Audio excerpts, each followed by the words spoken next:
Good evening.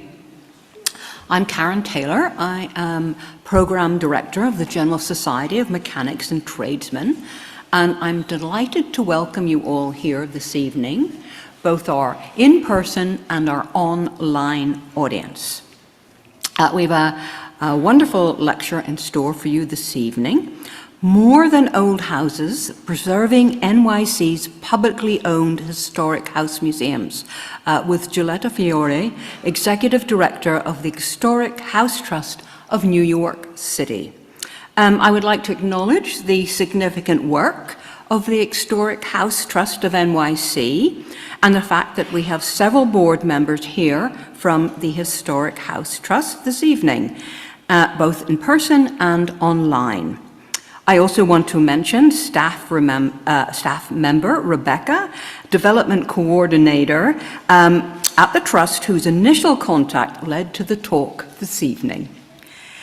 We also have another special window display to celebrate tonight's program by Thomas Donoghue, who is our artistic window curator, which I encourage you all to look at before you leave this evening.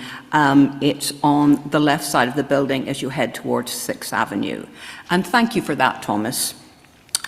Tonight's event is also part of Archtober, a celebration of architecture and landmarks held every October. And you'll find more information on the many wonderful programs that are part of Archtober at archtober.org. For those of you who may be less familiar with the General Society, a brief introduction. The General Society of Mechanics and Tradesmen of the City of New York was founded in 1785 by the skilled craftsmen of New York City. Today, our 240-year-old organization continues to serve and improve the quality of life for the people of the City of New York through our educational and cultural programs. These include our General Society Library, of course, of where, for the in-person audience, the lecture is taking place tonight. We have a tuition-free Mechanics Institute, which is currently in class. We have the John M. Mossman Locke Museum. Again, for the in-person audience, you can see just up there and are welcome to visit after the talk. And finally, our nearly 200-year-old lecture series, of which tonight is part of. I'm very pleased to have this opportunity to introduce to you Giulietta, who will provide an overview of the 23 properties that the Historic House Trust of NYC helps preserve and promote. Giulietta Fiore brings to her leadership role at the Trust a strong background in archaeology and museum management, shaped by her studies at McGill University. She's also a beginner open water swimmer with a personal goal to someday swim past the little red lighthouse. Please welcome Giulietta Fiore.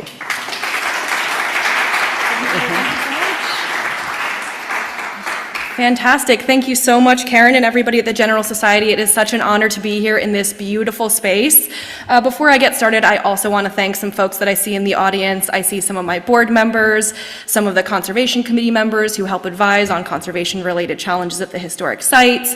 I see some designers that we've worked with, some board members from the historic houses. So before I even jump into this presentation, I want to thank all of our partners. We truly could not do this work without them, and it really takes a village to preserve 23 publicly owned historic sites across New York City. So, and the Parks Department, I'm so sorry.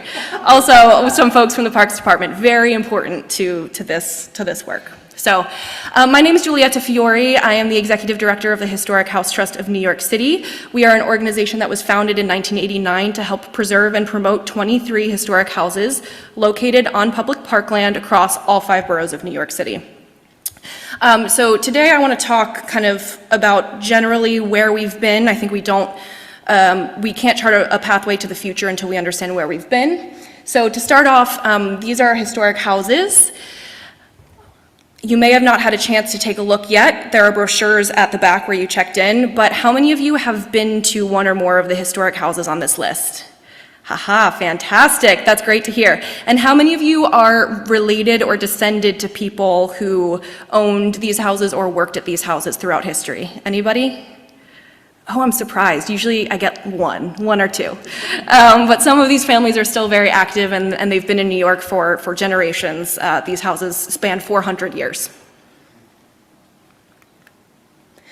So the three pillars of our programming at the Historic House Trust of New York City is, of course, historic building conservation, but it's also community engagement and museum support and development. So we really see our strategy towards the long-term preservation of these important historic houses as a multi-pronged approach. We can't just preserve the physical structures, we also have to make sure that the museums that operate these sites as a daily basis have the foundation that they need to operate effectively and sustainably for the future, and to educate those who live around the historic houses. So how did we get here? A little timeline for you. Because 2026 is America 250, it's the 250th anniversary of the founding of America, I wanted to put some of our historic houses in context for you. I think it can be hard when you just see, the Dyckman Farmhouse Museum popping up in the middle of Inwood, Manhattan, kind of understand where it came from. It's a great reminder, but it's good to kind of zoom out sometimes. So something that I really want to point out is that this timeline ends in 1776. We have, let's see, 9 of the historic houses in our collection, in our network, were built before 1776, so they predate the founding of America. That's 40% of our historic houses are older than America. They span a lot of different types of people who came to this area to start a life, build a life, but you can see also we have some interesting Dutch connections, and then it kind of moves into more English connections, and that's reflected in the architecture as well that these historic houses represent. These are some of the historic houses in our network that were built before 1776, the Van Cortlandt House Museum in the Bronx, the Conference House on the southern tip of Staten Island, and then in the bottom left you can see kind of a rendition of what New York may have looked like in the 16th century.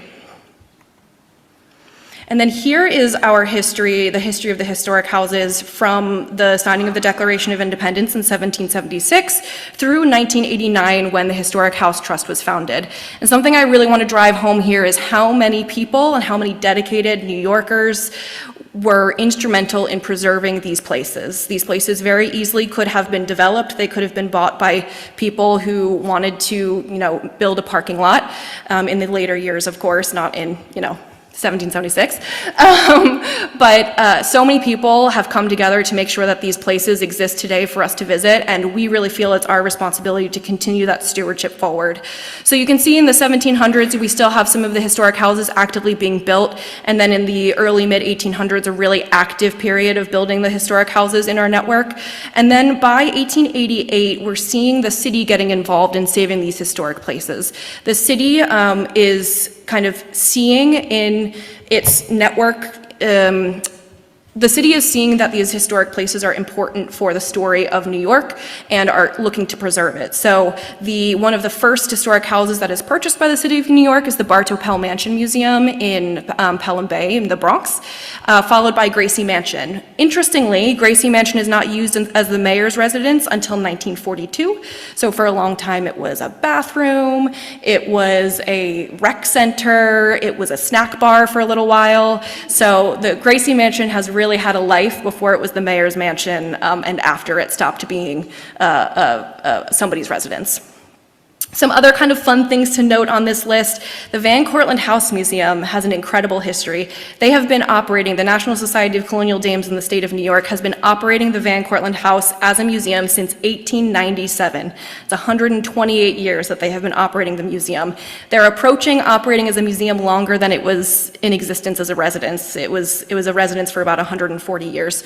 And the National Society of Colonial Dames in the state of New York actually petitioned the New York State to allow them to take on the stewardship of this public property. They are the first, what I would consider, public-private partnership in the city of New York, and have kind of laid the groundwork for what our model looks like today and how a lot of our historic houses thrive in New York City in 2025. So really grateful for that. And then one other note about the Van Cortlandt House Museum is that it was open as a museum before the Lewis Latimer House was even built or yeah, pretty close to when the Lewis Latimer House was built. So we have kind of some overlapping timelines here. But in the 1900s, you start to really see the city, like I said, investing in these historic places, and also communities doing whatever they can to save the historic places that they pass every day, that they love, that they really see as part of their neighborhoods. And part of that includes moving the historic houses. So we are a public and private partnership with the Parks Department, and something that's really important is our integration with the Parks Department. We see it as completely intertwined with the preservation of these places. We could not preserve these places in a lot of instances if they were not on parkland, or rather they would not have been preserved. So you see kind of at this bottom of the timeline, Lefferts House, the Lighthouse, the Old Stone House was reconstructed. It's a little different, but Kingsland, they were all moved to parkland to protect against development. These are some of the houses that were built after the 1776, just to note. Also call out to Richard, who is in that picture. Thanks, Richard. And then these are pictures of some of the houses being moved. So you may not recognize it, but on the upper left corner, that's the Edgar Allan Poe cottage. By the time that the Edgar Allan Poe cottage was in this position right next to a single unit home or a multi-unit home, the Shakespeare Society of New York actually decided that it could no longer exist in that location if it was going to survive. So the Shakespeare Society of New York decided to petition the city of New York and moved it across the street to what is now Poe Park. It is public parkland. It is still a very active site today, interpreting the history and life of Edgar Allan Poe. The bottom right here is the Kingsland Homestead. It's in Flushing, Queens. I love this photo because they are quite literally driving down the streets in Queens. We have a few sites with pictures of these kind of houses in transit, but I think it's just such a stunning image of what we are talking about in this period, especially from kind of 1916, when these restoration efforts begin, through, when we kind of get involved in about 1989. And then the bottom left is a very interesting one. That's the Lewis Latimer House. You would likely not recognize it. If you've been there today, it is interpreted back to, I think it's 1880, something like that. It's red and yellow, and it has kind of gingerbread details on it. But this is what the house looked like when it was moved in the 60s. It was kind of a generic house. You would never have been able to pick it out. It was again moved to Parkland and is now a hub for STEM education in Queens. Now, the Historic House Trust has been helping restore these places since 1989, but there have also been other efforts before then. So the Morris Jumel Mansion, you can see wooden scaffolding during a restoration in the 1930s in the left. Also, I'm shouting out, we have a Morris Jumel Mansion board member here. We're very excited. We're about to break ground on a multi-million-dollar comprehensive restoration and accessibility project, multi-phased. So we're very excited, and stay tuned. Yes, woohoo! It's a long time coming. We're very excited. It should be breaking ground this fall. The top right corner is the Bowen House in Queens. That was in 2014. And then the bottom right-hand corner is an interior restoration at the Edgar Allan Poe cottage in the 2016s.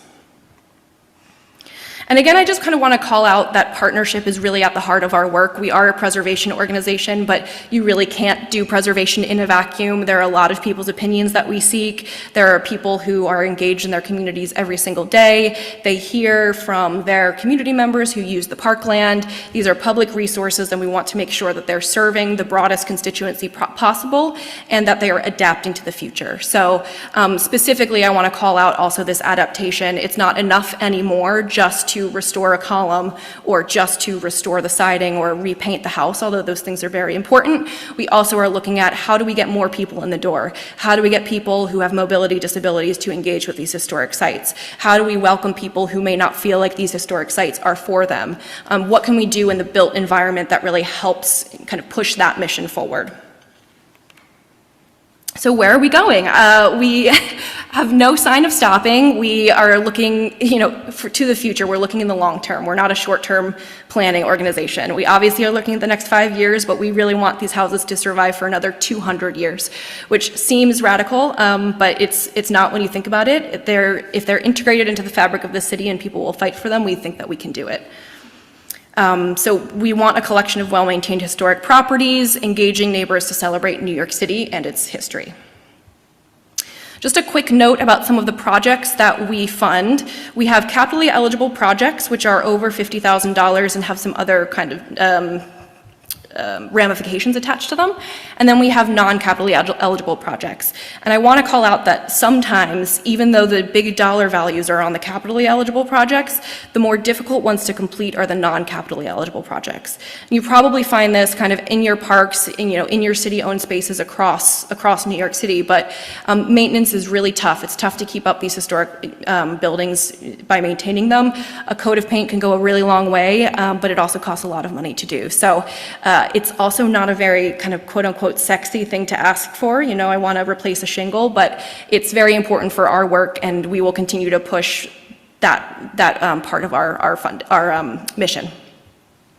Just kind of on that as well, we work with tradespeople all the time at the Parks Department. In FY24, we had 184 plumbing work order requests and 148 carpentry requests. I would say that carpentry is our biggest need at the historic houses. We have a lot of historic woodworking that needs to be kind of restored and just kind of cared for. But it can be expensive, and it can be difficult if it's not part of a larger capital project. Just some pictures, some things that aren't glamorous, like pumping out a sump pump at the Director Mansion Museum, or catching wasps. Catching wasps is a big one. They've been really active lately. Boilers, so many boiler issues. These are public museums, so we want to make sure that the heat is working. And then this is kind of our larger program. It's our capital program. We have $140 million in city funding allocated to the historic houses across all 5 boroughs. So this funding has been a long, hard fight with our partners, with the Historic House Trust and with the Parks Department. It's been many years of advocating for this funding from different sources, city council members, the borough president, the mayor, and we are thrilled that we finally get to kind of execute this fantastic list of capital projects. I do want to go through 3 very specific ones, but I just want to let that number sink in. $140 million invested in historic sites across New York City is really transformative, and we can't wait to see what the next 10 years brings. Okay, so one of the projects that I really want to talk about tonight is the Hendrick I Lot House, which I doubt any of you have been to because it is currently not open to the public. It is in Marine Park, Brooklyn. It is still standing in its original location and its original orientation, which is actually but is rare, especially for our network of historic houses, as I kind of went through earlier. A lot of them have been moved. The Hendrick I Lot House is exactly where it has been for the last 200 years.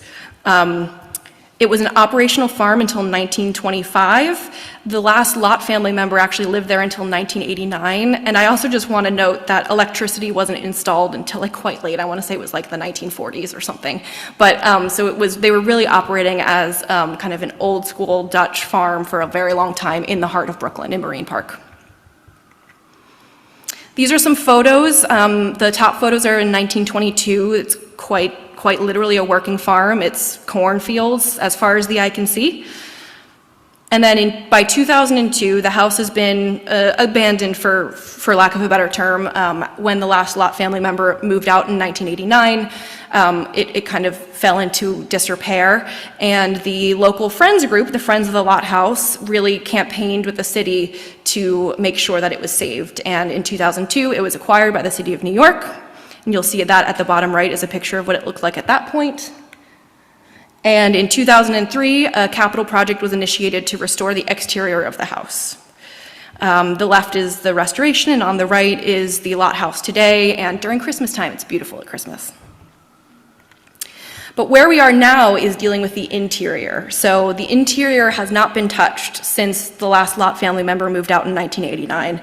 And as such, it is not usable or safe for the public to access. And one of our mandates as a public-private partnership with the Parks Department, preserving these public historic houses, is to make sure that they are open, accessible, and affordable for the public. So this is a really important project for us. It's very rare that we get to open a museum from the ground up, especially in a historic house.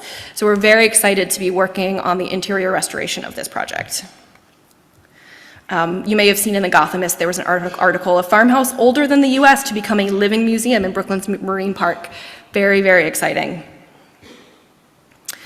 Some of the preservation goals of this project I've listed here. I also want to call out Mary Jablonski, who's here, who has been helping us with our wallpaper survey. There is some fantastic wallpaper. I've kind of pulled my favorite example here.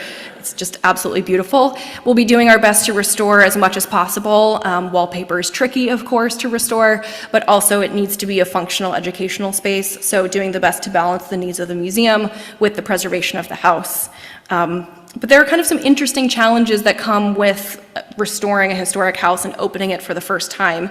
And one of those things is really designing for an interpretation that doesn't exist yet. So the museum, which is right now a volunteer board of community members, is building an interpretive plan from scratch.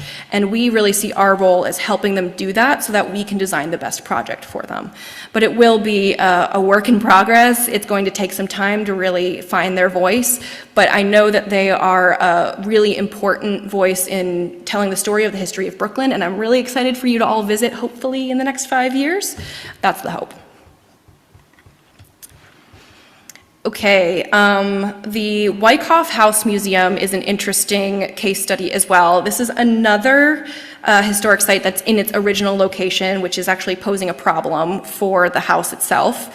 It is a very small house. I want to point that out for kind of a later slide. It's a tiny house. And when you think about the programming that they run urban farming programs, they have a garden apprentice program. It can be very tough to serve the community in the way that they want to in the historic house. These are some photos of Wyckoff over the years through the first restoration in the 1980s. It really hadn't changed. You see these photos, this is one of the most remarkable ones for me because you see photos as far back as it goes and it looks exactly the same. So what I want to point out here is this building on the right. So in 2020, the Parks Department completed a new visitor center, or rather a community center, at the Wyckoff House. And you can see the Wyckoff House in the background of that photo, kind of peeking through the windows. The Parks Department did an amazing job designing to make sure that even though it's a big building on the same property, the historic house is still featured quite prominently. So that community space has been groundbreaking for the community input, community action, and community engagement at the historic house. And then, of course, they have a farm stand, which is wonderful. If you're ever in East Flatbush, I very much recommend you going out to the farm stand, getting some garlic that was grown on the site, somewhere where that has been growing, crops for hundreds of years, which is fantastic. So one of the issues that we have encountered at the Wyckoff House is flooding. So during Hurricane Ida, the basement of the Wyckoff House got 8 feet of water and ruined the HVAC. I'm seeing people go, which I totally agree, that was a horrible call to receive. So we obviously worked to fix that problem immediately. We pumped out the water, we cleared out the basement, but the issue remains, and you can actually see that red line there is the water line. That's how far the water went up in the Wyckoff House. So we, with the Landmarks Conservancy support, we got Jan Herd Pokorny Associates to come out and do a survey of the site and kind of determine what might be the cause of this, how we can mitigate these flooding issues in the future. Everybody kind of understanding that climate change is going to be a real issue as we go forward. So what they found, and I completely agree, just walking around, because the neighborhood has developed around the house is in its original position, in its original orientation, the house has ended up in a bowl. So the streets around it, if they get clogged, if the sewer doesn't kind of drain like it needs to for a variety of reasons, the water will come towards the house. Everything is pitching towards the house. So it's a big issue, a big problem, and this is one of our benefits of being a partnership with the Parks Department. The Parks Department are experts at landscape design. So we are currently working with the landscape architect to advocate for a capital project to find solutions to this problem so that when there is another superstorm, we don't get 8 feet of water in the Wyckoff House. Okay, and then the last case study that I want to talk about is the Dyckman Farmhouse Museum, which is a huge project. It's a very exciting project, and this is one that really focuses on accessibility, which is a huge concern of ours at the Historic House Trust. We, like I said, want to make sure that our historic houses are as accessible as possible to people with a variety of disabilities. So the Dyckman Farmhouse Museum is in Inwood. It also was a farm. They had hundreds of acres, 250 acres. And this was one of the sites, I'm gonna take a sip of water. And this is one of the sites, I talk really fast, I don't know if you've noticed. I get excited. Every day that I get to talk about historic houses is a good day. So when this is one of the first houses that was restored in kind of the modern sense of restoration. They took a step back and said, this is a really great farmhouse. I want to make sure that this farmhouse is restored as a historic farmhouse for future generations. So in 1916, they said, okay, what do we need to do to restore this historic house? And what they did is they actually, removed an addition, a later addition that was still historic kind of to our perspective, but kind of newer in the perspective of 1916. And you can see that one of the issues that the Dyckman Farmhouse Museum has is that this landscaping that they did in 1916 in the bottom left corner here is really inaccessible to people with physical disabilities. So the Broadway, where Dyckman Farmhouse Museum is currently located, Broadway was dug down about 10 feet, which caused the kind of 1916 issue of having kind of a drop-off, I should say. So there's now a retaining wall in front that's kind of landscaped as the entrance to the Dyckman Farmhouse Museum. And there's something that's just inherently inaccessible about especially that parkland. It's not even so much the house, although the house is inaccessible, it's the parkland itself. So people can't even come in and visit. So what we are planning to do is to move the entrance up to 204th Street, which is not along Broadway, it's kind of the ancillary entrance area, regrade that area of the park so that it's an accessible entrance, redo the pathway around the historic house, and then construct a ramp for access into the first floor of the house. So the entire park should be accessible for people who use wheelchairs, and the historic house, at least the first floor of the historic house, should also be accessible. Now this is a topic that is of course really important to me, but is something that we run into some challenges when we talk about accessibility. I think a lot of times people install lifts. The problem is that lifts can be expensive to maintain. And what we don't want is for a lift to break down and we're not able to make that lift functional again within, a reasonable amount of time. We've looked at ramps. Ramps are fantastic, but sometimes, especially in these smaller sites, you can have a lot of switchbacks for the ramps, and it can actually create another barrier because you are kind of using this ramp back and forth and back and forth. So it really depends on the site, it depends on the needs of the community, and every site will be different. Every site will have a different accessibility solution. So at the Van Cortlandt House Museum, we're looking at installing a Lula lift. At the Dyckman Farmhouse Museum, we're looking at installing a ramp. And these are some of the things that the Dyckman Farmhouse Museum does today that allow them to really function as a community hub. And if you haven't been there before, you should really take a visit and see how active it is. I think just to understand how boisterous, you have children laughing in this, multi-hundred-year-old house, and art installations and people who are really engaging with the history there, which is really important so that we can kind of preserve these historic houses into the future. And then I did mention the addition. So one of the things that we're doing, this is another very small Dutch farmhouse. So we are actually reconstructing that historic addition that was demolished during the 1916 restoration. And we are creating an accessible entrance in that addition and also some additional programming space and some office space for the staff. So we are expanding the historic site, but within what we consider a historic footprint of the house. And you can see this arrow here is the proposed addition, and the arrow in the other picture is what is not there currently, which was that addition. And I think actually, you can't really see them in this picture actually. In the 1866 version, there's additions on both sides of the white historic house. Great, and then lastly, there is this quirky thing in the back of the Dyckman Farmhouse Museum, which is the Hessian hut.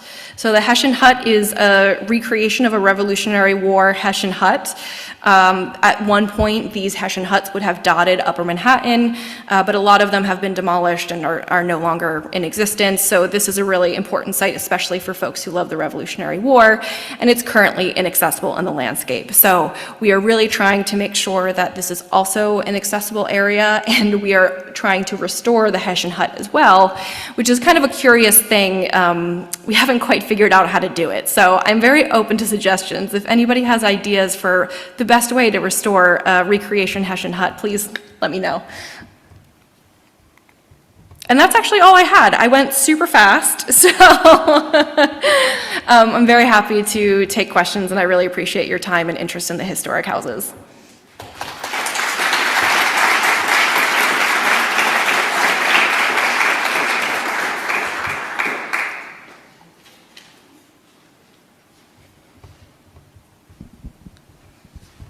Giulietta, thank you. That was fantastic. I'm so glad you enjoyed. Yeah, and just, you know, so interesting to think 40% of those houses existed before America was created. Mm-hmm. That is quite the fact. Very, very impressive. Now, I see, well, we do have quite a lot of time. So, I mean, we're certainly going to take questions, but I also wondered, without putting you too much on the spot, would you like to do a quick thumbnail of some of the 23 organizations that you didn't mention? Maybe we go back to that slide. Sure. Would that be really putting you on the spot? No, I can talk about this all day. So just so we can have an overview, just, you know, literally a thumbnail, and then we'll take questions from the audience.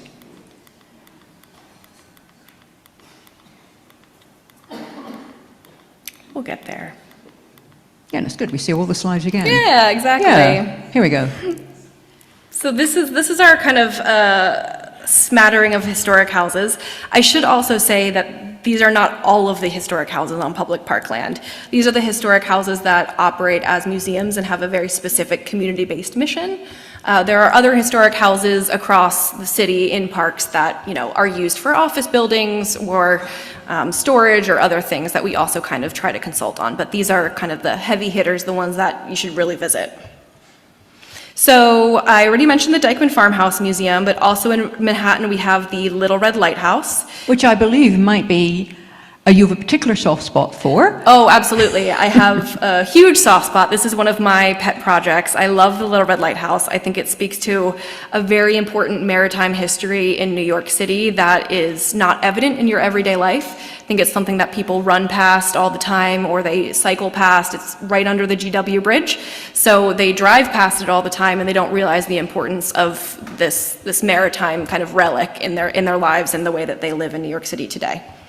So I will also tell you, so the Dyckman Farmhouse Museum has a restoration going on, the Little Red Lighthouse has a restoration going on, the Morris-Drummond Mansion has a restoration going on. There's a theme. We have a lot of restoration work happening, which is very exciting. The Swedish Cottage Marionette Theater is kind of a funky one. It is in Central Park.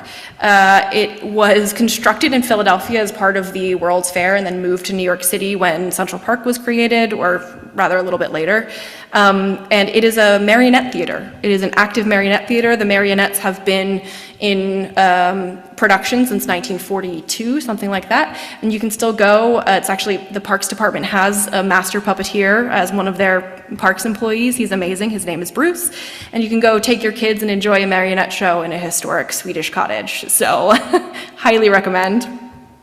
Gracie Mansion obviously is the mayor's house, as I kind of mentioned, but they actually also do tours. So if you're interested in seeing Gracie Mansion, you are very welcome. You just have to sign up in advance and maybe, you know, give your ID and, you know, go through the security to go in. But you're very welcome to visit the Gracie Mansion. The Merchant's House Museum is fantastic. It's in Lower Manhattan. A lot of you have probably been to the Merchant's House Museum. It's one of our newer houses, which is kind of funny, but it is really important in the development of 19th century New York. Fascinating site, and one of the interesting things about the Merchant's House Museum is that it is not on a larger park. A lot of our historic houses are in larger parks. The Van Cortlandt House Museum is in Van Cortlandt Park, one of the largest ones in the city. The Merchants House Museum is really standing on its own next to something called Manual Plaza, which is kind of a plaza but run by the Parks Department and DEP, but is a little bit different than your typical park. Okay, the Bronx, the Van Cortlandt House Museum, I've already said it to some folks, so I'm going to say it now again. The Van Cortlandt House Museum is my favorite. I love it. It's just a fascinating slice of New York City history. It is in Van Cortlandt Park. I would highly recommend you to go. It's at the end of the 1 train, I believe, so really wonderful, wonderful place. The Valentine Varian House is interesting. You may know it by a different name. The Bronx County Historical Society operates it as the Museum of Bronx History. So it's an old house. It was on the former Boston Post Road, really fascinating history in and of itself. But what they really do at that historic house is tell the history of the Bronx.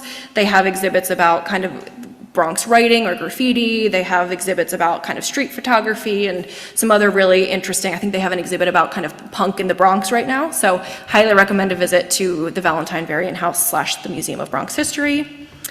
Edgar Allan Poe Cottage I already talked about a little bit. The Gracie Mansion Museum is a great one. It's tough because it's a little bit far out. It's in Pelham Bay Park. So you really should drive there. They have a parking lot. It's a really beautiful, beautiful site with a beautiful garden.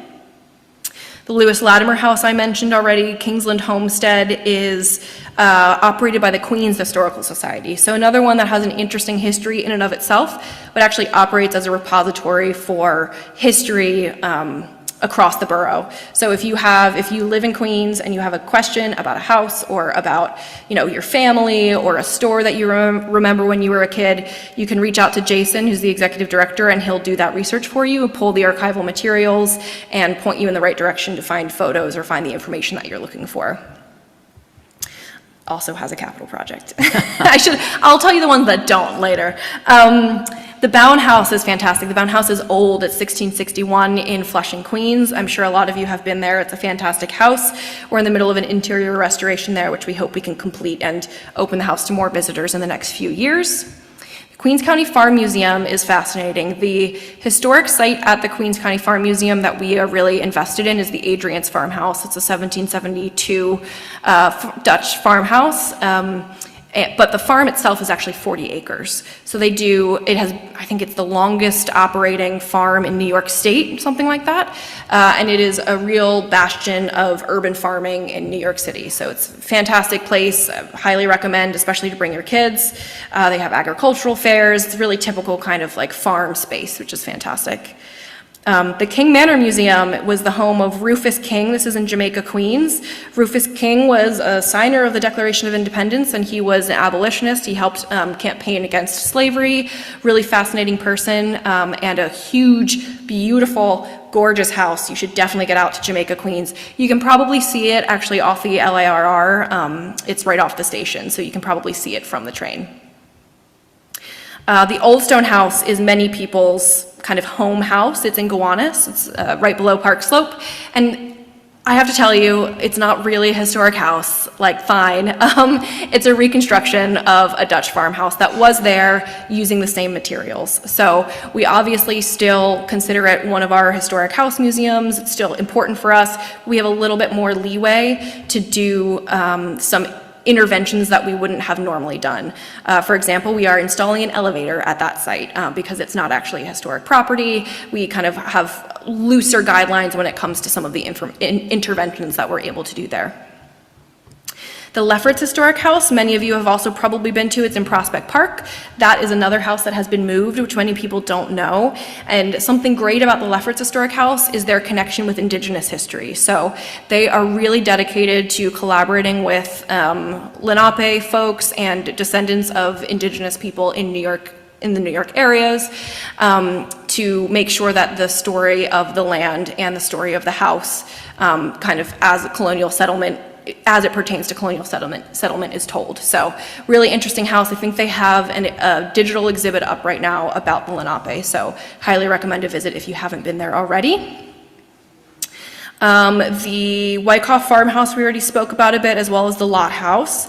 And then I guess I didn't really talk about Staten Island, which is too bad, because Staten Island is one of my favorite things, because everybody gives Staten Island a bad rap. But Staten Island has fantastic history and fantastic parks and really welcoming people for the most part. Just kidding.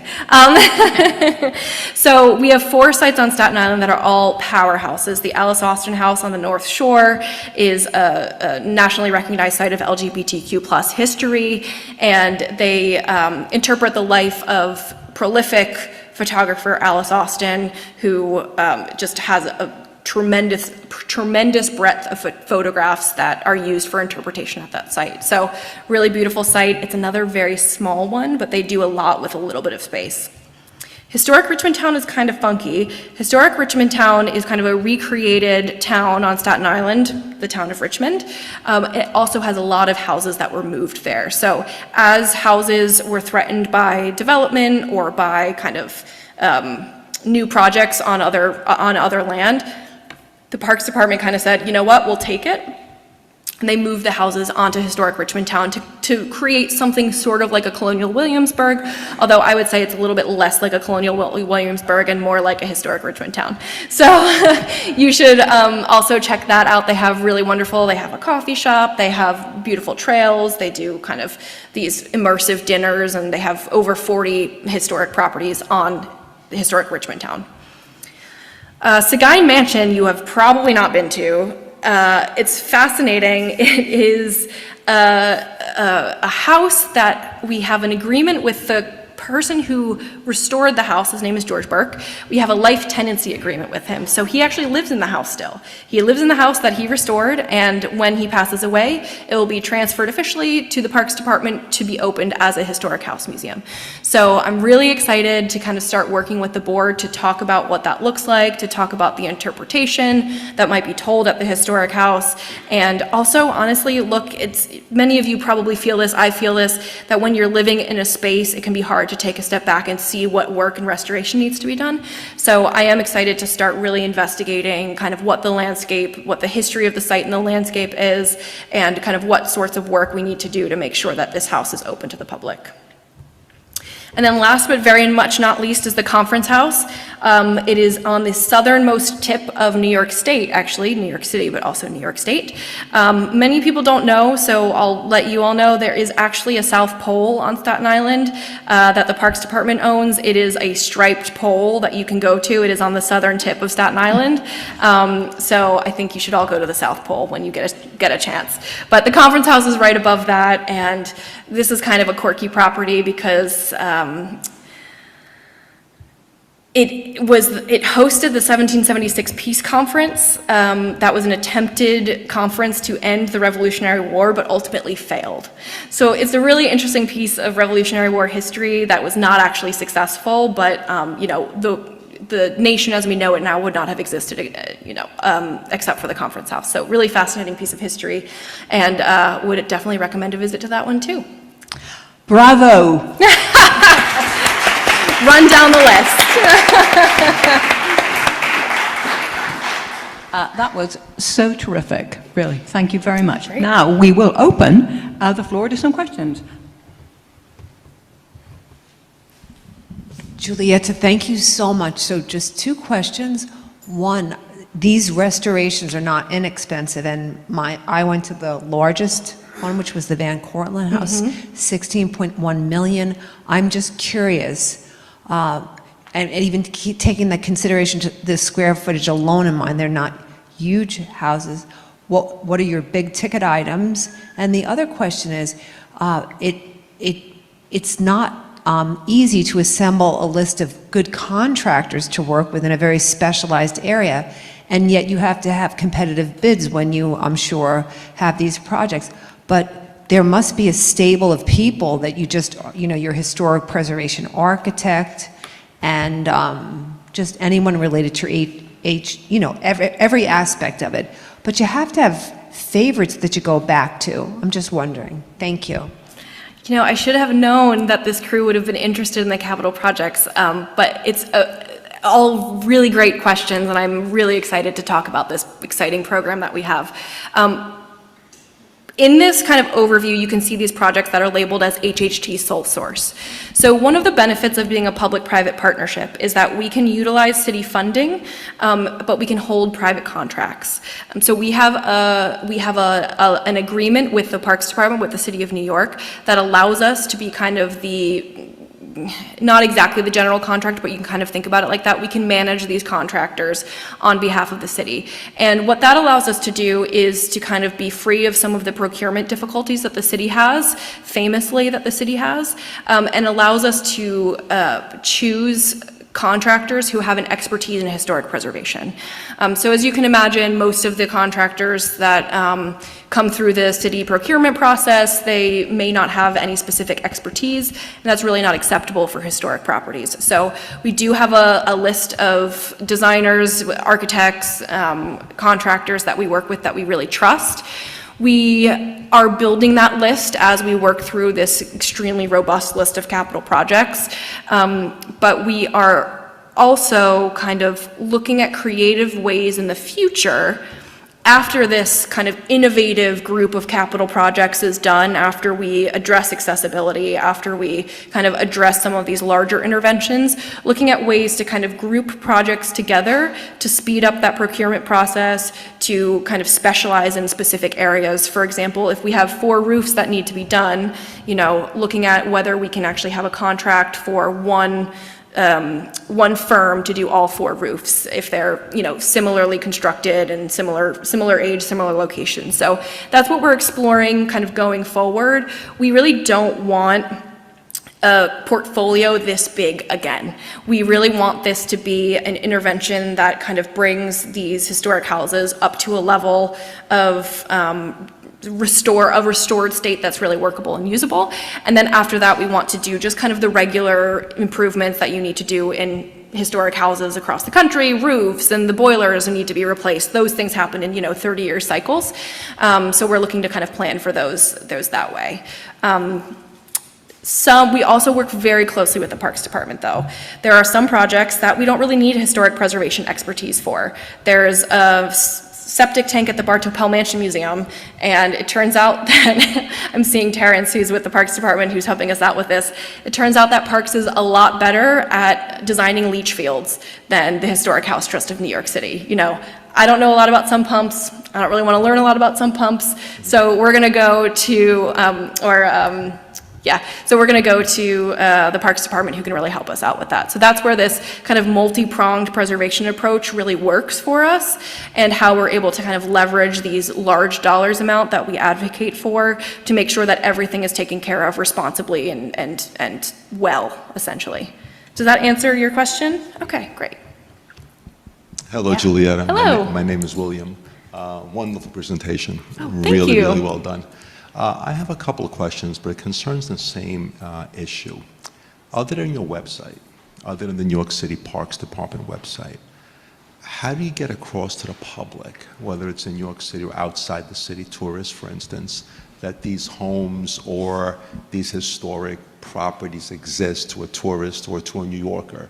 Someone who doesn't look for it specifically may have a hard time finding it. So social media is one issue, photography, books, advertising. I don't know if it's within your budget, but I'm asking that question because the second prong to that question is, how does school children or schools or public schools get to explore these properties like museums? Yeah. Or like other landmarks, preservation type properties like Grand Central, for instance?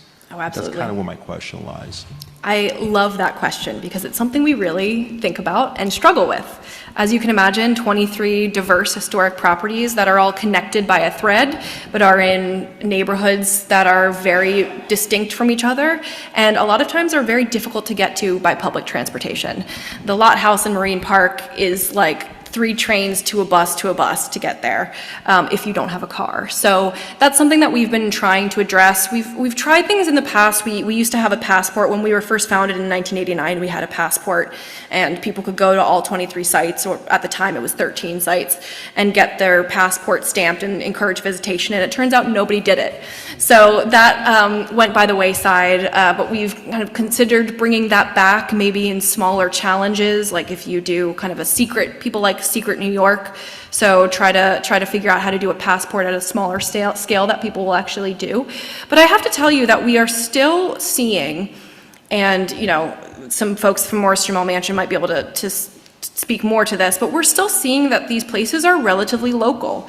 I mean, a lot of the people who visit them are from the neighborhood or from the surrounding neighborhoods. They know about it just from living there, and they love it, and they go to these community events, but we're not seeing a lot of people taking the Staten Island Ferry down to Staten Island to see the houses, and we're not seeing a lot of folks who go to a special trip in the Bronx to see the Edgar Allan Poe cottage.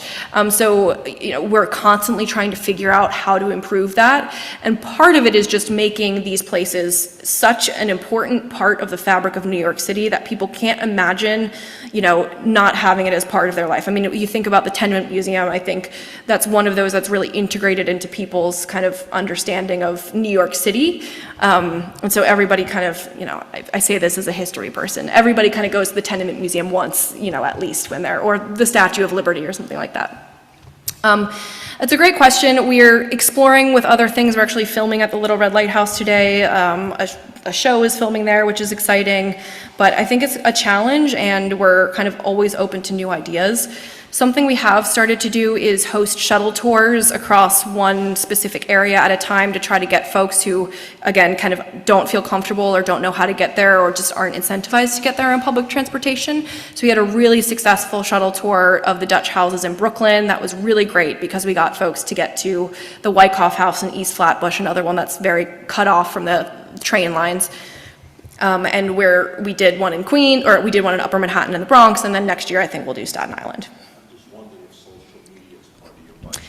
Bringing people in the social media sphere to, you're going to get a lot of people promoted, including the mayor's office, of course. Yeah, because no, they're you're right. amazing properties, and for students, it'd be amazing to visit like some of these, you know, smaller museums. I love but that. I've never seen any of them except for what I've known, the ones in Really? Flushing in person. See, that's good to know. Has anybody not seen any of them in person yet, besides this gentleman? Okay. I've seen a bunch, but Oh, but they're in Flushing, got it. Yeah, social media is very important, and there are a lot of influencers who love museums, a lot of young folks who travel around the city uncovering secret things, so I think it's a great suggestion. Right, I'm going to take some online questions now. Are trade unions able to donate labor as well as supply paid labor for restorations? That's from Paul online. Thank you so much for the question. This is a huge active conversation right now. We really need to figure out how to meet the maintenance needs of the historic houses. That's first and foremost on our list. We used to have a preservation crew. It was a few folks who had specific kind of preservation trades expertise who would go out to the sites and do kind of minor repairs. But we haven't had a preservation crew in quite some time, and right now we're kind of talking about how to bring that back. So we do contract, especially with preservation carpenters and some other specific tradespeople, to do specific projects, just kind of on a contract basis, but of course it's always funding dependent as well. So we're trying to kind of expand that and figure out how we can tap into our role as a steward of 23 sites, which is a great learning lab for people. It's a great learning lab, and it's a great, honestly, we can hire a lot of people if we had the funding for it, so trying to tap into that. So I think the answer is we would love to do more of that, and stay tuned for more from us. Great. I'm going to turn to our in-person audience, but just another question. I thought this would be quite... thank you for your enthusiasm, says Corey online. How do you go about finding a group to steward a historic house? Oh my gosh. Thank you for thanking me for my enthusiasm. It's my best and worst quality, I have to say. Honestly, I would say organically. There has not been an instant, there's been one instance, but organically, I think people love these houses, they love these places, and they will quite naturally come together to try to save them and try to steward them in their own communities. So it's less about trying to kind of form nonprofits that are community-based that will allow people, allow them to participate and volunteer. And it's more about taking those people who are already interested, who already have that drive, and trying to support them in whatever way that they need to be supported. Now, it's always a push and pull, of course. One of the minuses, not the minuses, but the pros and cons of being such a partnership-rich organization and such a partnership-rich kind of field in general is that you're always kind of jockeying who's doing what role and trying to figure out, as needs change, how you meet those needs. So that's always a lot of our time is actually partnership, and it's one of my favorite parts of the jobs because I get to meet so many people who are as enthusiastic as me, if not more enthusiastic as me, which is tough to achieve. Yes. Thank you. You mentioned the Colonial Dames of New York stewarding one of these houses. They have an office on 61st Street, and there's the Mount Vernon Hotel Museum. I think they have something to do with it. It's right next door. And that's from 1799. How do some properties get on your list and the Mount Vernon Hotel Museum is not? How does that happen? Sure. Or the Louis Armstrong House, for instance. Yeah, absolutely. I think we have criteria, more or less, for lack of a better term, we have criteria. And the first thing that we need in order for a historic house to be part of our network is it needs to be on city parkland. So specifically, it needs to be a Parks Department connection. It needs to be owned by the Parks Department on city parkland, and it also needs an active friends group. So that's something that we also kind of look for in our kind of network of folks is we want those friends groups. We think that it's good for the preservation of the historic houses. It's kind of funny when you look back kind of institutionally at the development of our organization and other similar organizations and museums across the city. Sometimes I just don't know. So the Louis Armstrong House, I would say it is DCLA, right? It's a city cultural site. But it's not on parkland as far as I know, so it's city-owned, but it's the Department of Cultural Affairs that actually kind of stewards and supports it. So there are a lot of those kind of funky connections like that. It could be confusing when, you're not exactly sure kind of which one falls into which. I think Weeksville is another one of those. But there is kind of overlap between the Department of Cultural Affairs and the Parks Department. But these specifically are park properties owned by the Parks Department on public parkland. And kind of as I mentioned in my timeline, it's really important that they're on public parkland. It's part of their story, part of their history, and we want to make sure that they are supported within a system that is mostly parks and open space. Does that answer your question? It's complex, it kind of depends, and I can kind of speak to you more about it afterwards as well if you have a specific question. Thank you so much for your presentation. My question is, are the books closed? I know that there was a farmhouse acquired in 1989. Are there more historic houses right now that the Parks Department is looking to acquire? Are there things that are in private ownership, which maybe will sell to the city? Are you looking to acquire more, or have you got everything you need? That's a really great question. From a personal perspective, we can never have enough. No. I think it's a complicated question. We are always cognizant of our own resources, and we're also always cognizant of the Parks Department resources. The city budget goes in ebbs and flows, and there are some times when they have kind of more funds to support the historic houses, and sometimes there are less funds to support the historic houses. And so kind of during those periods, during those waves, even if there's a property that's not part of our collection, we still try to support the Parks Department in advising and providing expertise for those properties. There are a few city-owned properties that have been on our radar for quite some time. For one reason or another, they have not kind of officially been acquired, but it's definitely not off the table. I think something that's really tough about some of these private homes is that these developers have a lot more cash. They have a lot more money and incentive to purchase the properties than the city does. And there's a lot of need across the city, and I'm not pulling this from anywhere except my own kind of thoughts, but I think it's very hard to compete with those prices when the city wants to come in and purchase a house. I know in Marine Park, there were a few. The Mont House in Marine Park was one that was essentially, being demolished by neglect because of a developer had bought it, and the city just simply did not have the funds or the kind of the need for the funds to be used on that property. So it's, the answer is the books definitely are not closed, but it's always a slow process, and we do keep kind of our eyes on things throughout the city as changes happen and develop over time. Right, we'll just take a couple more audience questions, and I know I promised someone over here, and we'll take one more question, and I do have a few online questions that I'll maybe fire at you as I walk back over to you, if that's okay. No worries. Yeah, it's more of like a piggyback to his question. I guess you maybe sort of answered it. If a property that you were maybe eyeballing was not Parks owned, would it be feasible, like you mentioned, several of these properties have been moved down the street or, to a Parks owned land? Is that even something that in the budget or just feasible with more traffic in this day and age? Is that even something that's feasible?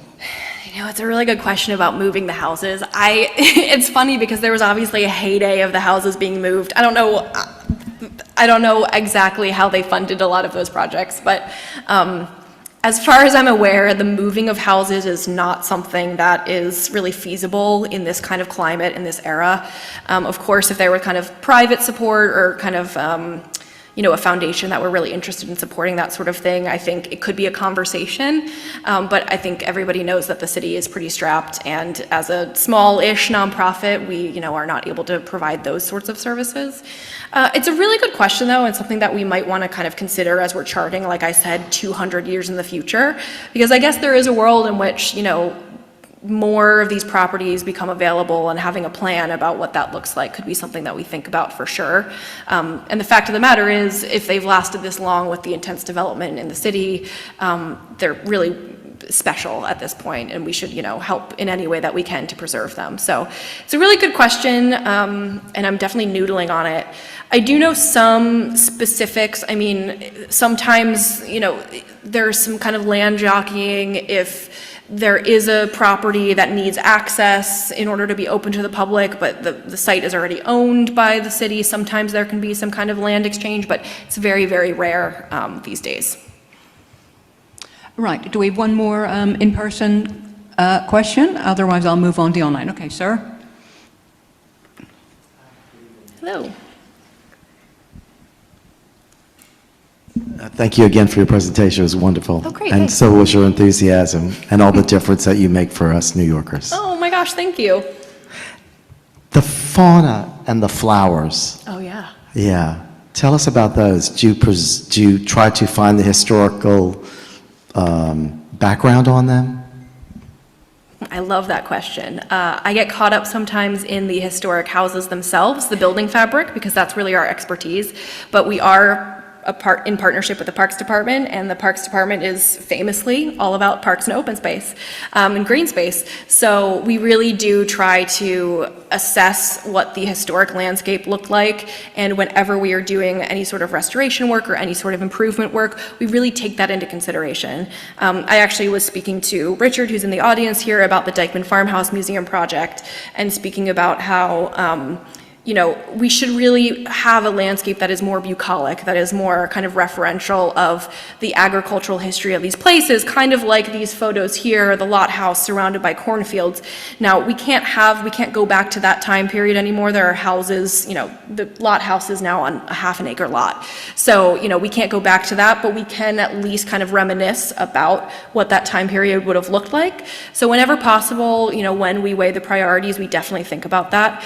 And I would also say that some of our nonprofit partners are really, really invested in interesting like gardening programs. Urban farming is huge. The Alice Austin House has a queer garden that they maintain, kind of in coordination with Alice Austin's work.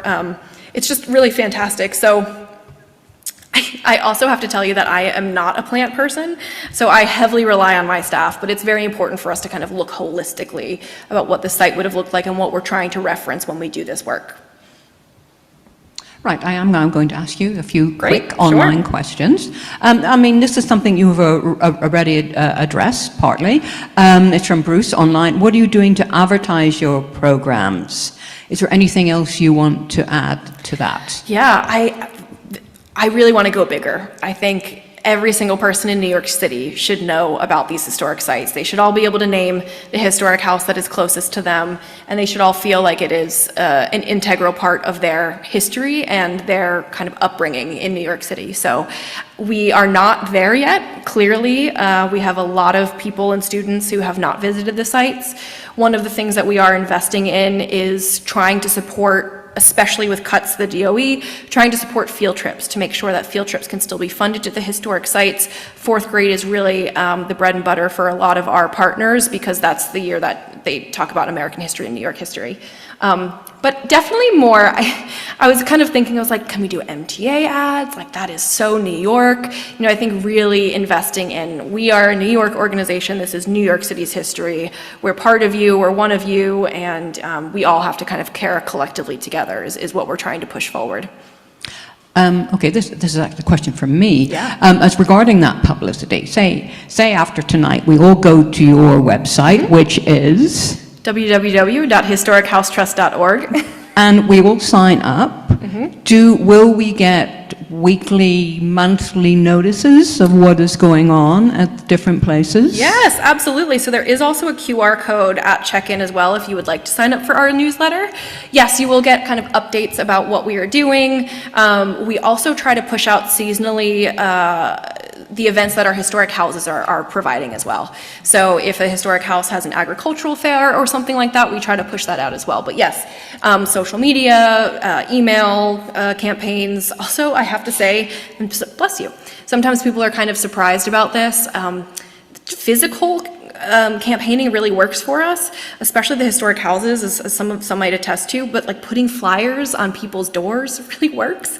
I mean, kind of old school in-person kind of marketing techniques, especially for people who kind of inherently like that physical touch of the historic house really works. So we have a lot of work to do to grow, and I'm enthusiastic that I'm hearing these questions because it means that we're on the right track and I know which direction we need to go.